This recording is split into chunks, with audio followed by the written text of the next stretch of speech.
do 7º ano. Vamos estar agora finalizando mais um assunto referente aos reinos. O reino que nós vamos estar estudando hoje é o reino dos fungos. Então, nós já verificamos na sequência reino Monera, reino Protista. Vamos finalizar aí o reino dos fungos e saber um pouquinho como é o funcionamento desses organismos microscópicos, tá? A partir daí, a gente vai só ver a parte de reino animal. Então, eu quero que vocês prestem bastante atenção nos slides para vocês entenderem mais um pouquinho, através das imagens, como esses fungos são tão necessários aí para o meio ambiente, ok? Então, vamos estar acompanhando aí comigo nos slides e eu vou estar explicando a vocês alguns itens muito importantes. Lembrem que esse assunto está lá no tema 3, no capítulo 2, tá? Podem dar uma olhadinha lá se quiserem e ir acompanhando aí junto comigo. Vamos lá? Então, aqui, reino dos fungos. Então, só para a gente começar aí a nossa conversa, todos os seres vivos são formados a partir de células. Quais são as células aí que vão formar o reino dos fungos? São células procariontes ou células eucariontes? Então, eu tenho, né, na sua formação, a sequência dos dois tipos de célula aqui, ó. Célula procarionte, o material genético é disperso no citoplasma, e a célula eucarionte, o material genético é todo bem estabelecido dentro do citoplasma. Então, os fungos, eles vão ter essas duas composições. Quanto ao número de células, eles são unicelulares ou pluricelulares. Está escrito pluricelular ali embaixo, aqui minha foto está no vídeo, não dá para ver. Unicelular é o fungo formado por uma célula. Pluricelular é formado por duas ou mais células. Então, eles também vão ter essa composição, né? Que eles são tanto quanto pluricelulares. Lógico que os pluricelulares são mais desenvolvidos aqui. Vamos mais uma sequência. Quanto ao tipo de nutrição, eles são autótrofos ou heterótrofos? Lembram o que significa aí esse termo? O autótrofo é aquele ser vivo que faz a fotossíntese, produz o seu próprio alimento. O heterótrofo não. Ele não consegue produzir o seu próprio alimento e por isso ele vai recorrer a outras fontes, como a caça ou a decomposição da matéria orgânica. E é isso que o fungo faz, tá? Então, a gente vai encontrar aqui também dois tipos, olha. Todos esses tipos de fungos aqui, ó, cada um tipo diferente, o bolor, ascomiceto, então, o mais conhecido é o bolor, né, que dá no pão, então. Mofo, lembrei o nome do outro, mofo. Esses aqui só vão ter a sua nutrição de uma forma. Eles são heterótrofos e vão absorver o nutriente através da decomposição, tá? Como é o corpo desse fungo? Como eles são por dentro? Eles têm na sua estrutura, olha, acompanha aqui comigo. Essa parte aqui de cima, que parece um chapéu, né? A gente lembra logo do fungo com esse desenho aqui. Essa parte aqui que parece um chapéu. Vai ser o micélio, tá? O corpo de frutificação, a parte mais exposta do fungo. Dentro dele eu tenho pequenas raízes. O nome não é raízes, mas parecem raízes. O nome é hifa, aqui, ó. Essas hifas vão pegar o nutriente que está no solo ou na matéria orgânica que ele está decompondo e levar para o corpo de frutificação. E assim permitir que esse ser vivo continue realizando aí as atividades dele, tá? Que é ajudar na decomposição da matéria orgânica. Vamos aqui na sequência. Essa é a estrutura aí do corpo do fungo. Aqui, ó, na forma maior. Aqui é um pão. No pão, eu só vejo aquela parte verde, né? Por cima, quando o pão já tá bastante mofo. Ou bolor. Essa parte verde que eu vejo por cima é isso aqui, ó. São as hifas levando todo o nutriente para o micélio, que são essas pequenas raízes que ficam aqui na parte de dentro. E esse fungo vai se reproduzir também, gente. Ele vai se reproduzir através dos esporos, olha. Na pontinha de cada hifa, eu tenho essa bolinha aqui, e essa bolinha nada mais é do que uma cápsula. Dentro dessa cápsula estão as células de reprodução do fungo. Então, quando ele está cheio de nutrientes, já pegou bastante energia para ele, essa cápsula se infla e em um determinado período ela vai estourar. Quando ela estoura, ela lança mais células de fungos naquele nutriente ali, né? Pode ser naquele pão, naquele resto de comida, naquela fruta, enfim. E esses outros fungos menores vão continuar se desenvolvendo e assim gerando a decomposição do material como um todo. Geralmente a decomposição é muito rápida. Se vocês pararem para perceber, se a gente deixar, por exemplo, uma maçã descascada em cima da mesa ou na pia, quando a gente passa um determinado período, de 1 hora, 2 horas, ela já começa a ficar escura. Por quê? Já é a ação da decomposição ali. Então, toda essa decomposição ela é necessária para que a matéria orgânica ela tenha a renovação dos nutrientes na natureza, tá bom? Vamos continuar aqui as imagens ampliadas para a gente ter uma noção. Vamos continuar entendendo como é que esse fungo funciona. Eles também irão parasitar as plantas, causar doenças às plantas. Então, toda vez que ele parasita, aí não é legal, né? Ele está trazendo um prejuízo ao ser vivo. Também parasita o ser humano, tá? A gente vai ver aqui nos próximos slides. Aqui. Um exemplo de fungo do tipo bolor, ó, o pão bonito, limpinho, passou um tempo, você esqueceu ele lá, começa a ficar esverdeado. Um detalhe muito legal, gente. Toda vez, por exemplo, que vocês encontrarem um pão com mofo no pacote de pão, não é legal comer o restante que tá sem mofo. Parece até um desperdício, né? Até dá pena falar um negócio desse. Mas é porque se tem um pão estragado no pacote, todos os outros esporos, lembra lá do esporo? A célula de reprodução do fungo, já estão espalhados no pacote inteiro, por dentro do pão. Então, há grandes chances de causar uma intoxicação. Não estou dizendo que vai causar uma intoxicação. Estou falando que há grandes chances, porque todo alimento dentro daquele pacote com fungo já está contaminado, tá bom? Então, é uma dica aí interessante. Aqui, ó. Onde podemos encontrar os fungos? O que vocês acham? Onde é que eles estarão? Em todos os lugares. No solo, no ar, principalmente dentro de ambientes muito fechados, tá? Aqui, ó. Tem algumas fotos deles na natureza. Esses aqui são os fungos maiores, né? Do tipo cogumelo. Com certeza já deve ter visto algum no quintal, né? Principalmente desse daqui, ó, que fica no tronco das árvores. A gente encontra bastante. Associação mutualística, o que isso significa? É quando dois seres vivos conseguem viver juntos de forma harmônica, aonde um ajuda o outro. Isso vai acontecer com o fungo e também com alguns tipos de alga. O primeiro exemplo aqui é entre o fungo e as raízes. Eu separei aqui, ó.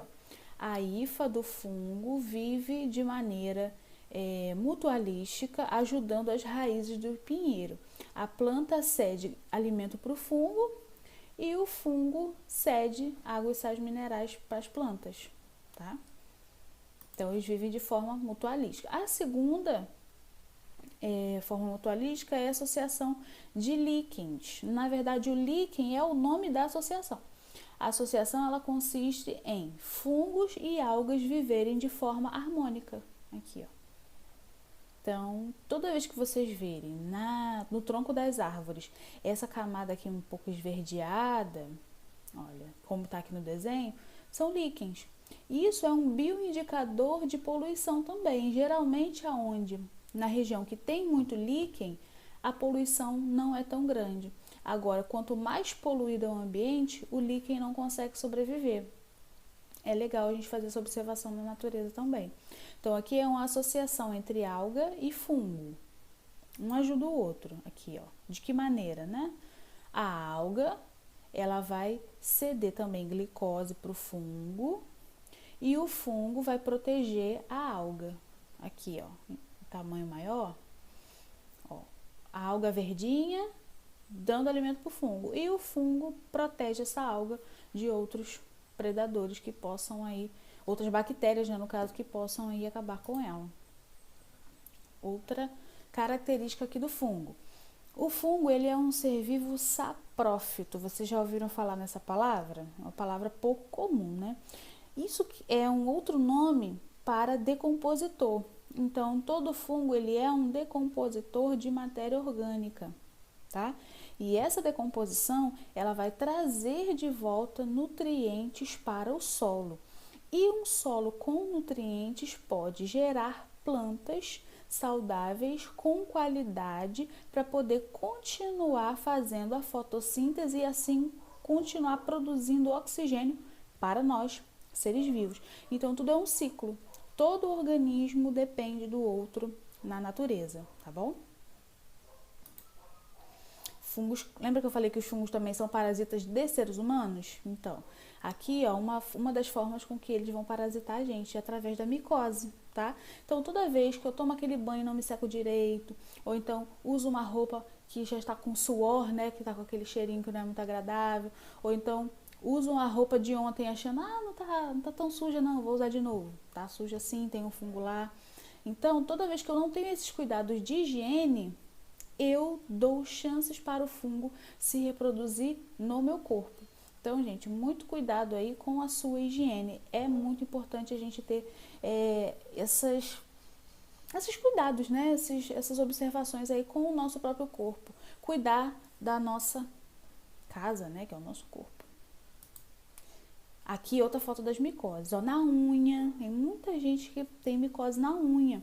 E isso acontece também porque não tem determinada higiene ou cuidado quando se vai fazer a unha, né? Então, o seu alicate, né? Quando você tem costume, né? Geralmente as mulheres, né? Gostam de pintar a unha, deixar tudo bem bonitinho, arrumado. Mas a gente tem que ter cuidado. O alicate deve ser exclusivamente seu, deve estar esterilizado.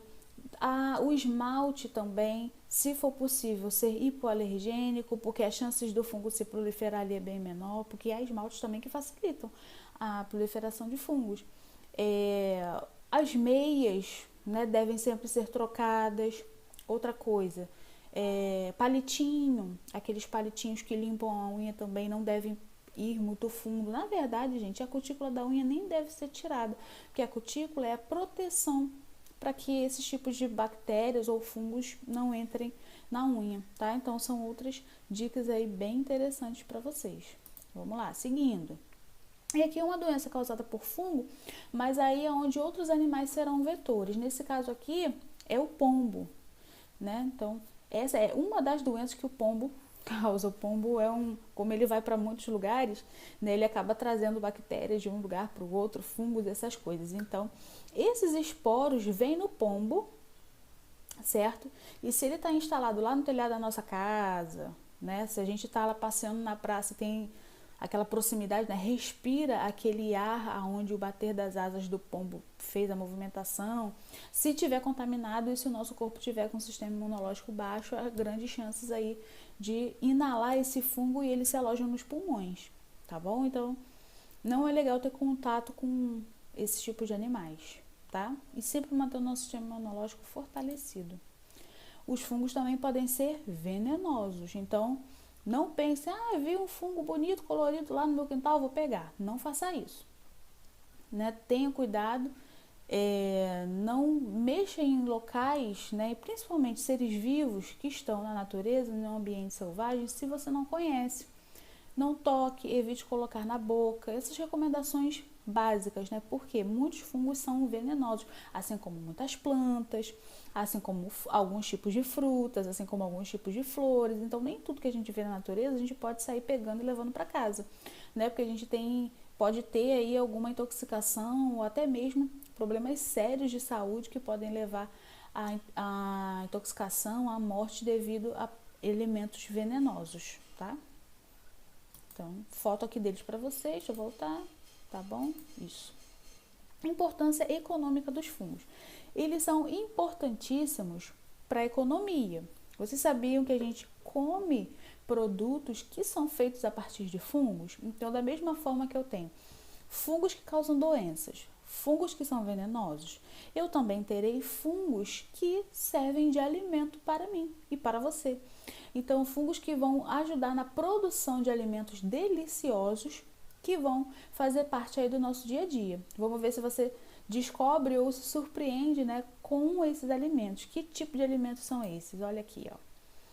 esse fungo unicelular vai ajudar na fermentação. E o processo de fermentação é um processo onde esse fungo vai se reproduzir, vai crescer e vai gerar um alimento. Tem tudo a ver com o que você está pensando. Aposto que você lembrou do fermento que a gente usa no bolo. Bem lembrado, o fermento que a gente usa no bolo é um tipo de fungo. Aqui, ó. O pão é feito a partir da fermentação, então fungos são usados ali. A pizza, muito boa, né, gente? Uma delícia, uma pizza agora é uma ótima ideia. Aqui, para quem gosta de bebidas alcoólicas, né? A fabricação do vinho, da cerveja, todas são feitas a partir da fermentação. No caso do vinho, a fermentação da uva. No caso da cerveja, a fermentação da cevada. Lembrem que menores de 18 anos não devem não devem ingerir bebidas alcoólicas, tá, gente? Isso é importantíssimo aí para a saúde de vocês. Fungos comestíveis. E tem alguns tipos de fungos que eu posso comer direto. Um exemplo é o champignon, aquele que a gente coloca no estrogonofe. Quem já comeu aí algum estrogonofe com champignon, então, sabe que é gostosinho. Então, ele pode ser ingerido diretamente. O que é legal você parar para pensar é na questão da alergia, porque muitas pessoas são sensíveis a esses tipos de alimentos que vêm diretamente do fungo, tá? Então, para você saber se tem algum tipo de alergia, é legal você pegar parte do alimento, né? Passar um pouquinho na pele, assim, a reação alérgica, se for muito grande, já vai começar a aparecer ali, a parte do corpo vai ficar vermelha, vai coçar, alguma coisa assim. Ou então ingerir pequenas quantidades. Quem é muito alérgico, também a reação já começa logo de imediato. Então, mas se você desconfia de alguma alergia, nem é bom comer. Mas eu estou informando aqui que muitos são comestíveis e a maioria das pessoas não tem nenhum tipo de problema. Então, é a nível de conhecimento pra gente. Outros aqui o champignon, esse aqui que eu falei pra vocês. É muito encontrado aí em vários mercados para ser vendido.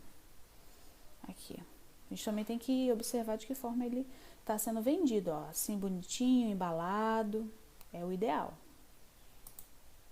Aqui, os queijos também são feitos a partir da fermentação, são feitos a partir de fungo. Quem não gosta de queijo, né? Um queijo branco, uma mussarela. Então, aqui os queijos também são feitos a partir do fungo, tá, gente?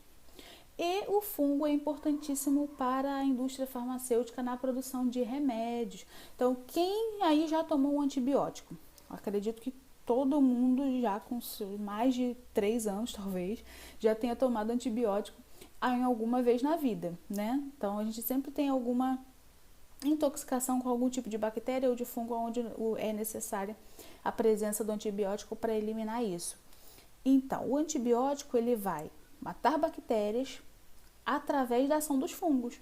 Então, muitos fungos não deixam a bactéria se reproduzir e isso vai acontecer no nosso corpo também. Então, por exemplo, numa intoxicação alimentar onde a pessoa teve uma gastroenterite, né? A bactéria está se proliferando ali no estômago, intestino, está causando mal. O médico, sempre com orientação médica, tá, gente? O médico vai fazer o quê? Receitar um antibiótico. Os antibióticos são feitos a partir de fungos que eliminam as bactérias, tá bom? Aqui, o descobridor desta ideia, desta informação, tá? Ele descobriu a penicilina, Alexander Fleming, ok? Então, graças a ele, hoje nós podemos aí ter essa vitória contra alguns tipos de bactérias tomando antibióticos. Então, gente, esse aí foi o nosso assunto, fungos. Espero que vocês tenham entendido, né? Finalizamos aí então essa parte de reinos aonde seres vivos são microscópicos ou de pequeno porte e vamos dar sequência agora a outros reinos, os outros 2 que estão faltando, aonde as aulas estão fracionadas aí em cada um desses componentes dos reinos animal e vegetal. Então, espero que tenham entendido mais uma vez. Qualquer dúvida, deixem lá na plataforma. Eu estou sempre respondendo, estou sempre olhando para tirar as dúvidas de vocês. Forte abraço, muito obrigada!